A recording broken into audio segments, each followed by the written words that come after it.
రే New Zealand రేపటితో తెలిసిపోతుంది final కి వెళ్లేదెవరో. కొత్తగా తెలియడానికి ఏముందిరా, మేమే ఫైనల్ కి వెళ్తాం. ఏంట్రా ఓవర్ కాన్ఫిడెన్స్ ఎక్కువ అవుతుంది. ఈ T20 వరల్డ్ కప్ లో మా పర్ఫార్మెన్స్ చూసావా? పెద్ద పెద్ద టీమ్స్ ని ఓడించి సెమీఫైనల్ కి వచ్చాం. ఏరా నీకున్న వీక్నెస్ మర్చిపోయావా? స్టార్టింగ్ లో బాగా ఆడి కరెక్ట్ గా ఫైనల్లో లేదా సెమీఫైనల్లో బొక్క పెట్టడం మీకు అలవాటు కదా.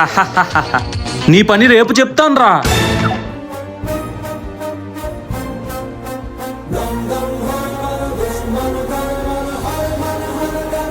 ఏం చేస్తున్నారా ఇండియా?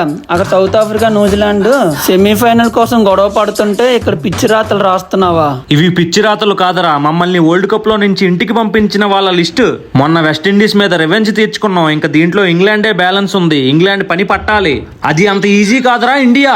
మిమ్మల్ని 2022 వరల్డ్ కప్ లో ఇంటికి పంపినట్టే మళ్ళీ ఈ వరల్డ్ కప్ సెమీఫైనల్లో ఇంటికి పంపేస్తాం. సూపర్ రా ఇంగ్లాండ్, నువ్వు ఇండియాని ఓడించాలి. అది చూసి నేను ఆనందించాలి. నువ్వేంట్రా నాకు సపోర్ట్ చేస్తున్నావు? ఇండియాని ఓడిస్తా ఇంటికి పంపేస్తా అంటే నేనేం చేయడానికైనా రెడీరా. అయితే వెళ్ళి వాడి సంక నాకు. మొన్న వెస్టిండీస్ తో తప్పించుకున్నావు. ఈసారి పక్కగా ప్లాన్ చేశా. నువ్వు ఓడిపోవడం ఖాయంరా. ఇప్పుడు మా టీంలో అందరూ మంచి ఫామ్ లో ఉన్నారు. ఎవరో ఒకరు స్టాండ్ అయ్యి ఆడితేనే తట్టుకోలేకపోయారు.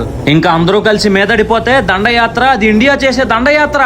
పెద్ద మాటలు ఆడే నిన్ను ఈ పాకిస్తాన్ సపోర్ట్ తో సెమీఫైనల్లో మిమ్మల్ని ఓడించి ఇంటికి పంపేస్తాం. నీ చేత దండం పెట్టించుకుంటాం. ఎలాగో నేను సెమీఫైనల్లో విన్ అవ్వడం చూసి మీరిద్దరూ పైకి పోతారు. అప్పుడు మీ ఇద్దరికి పిండం పెట్టి దండం పెడతాను రా.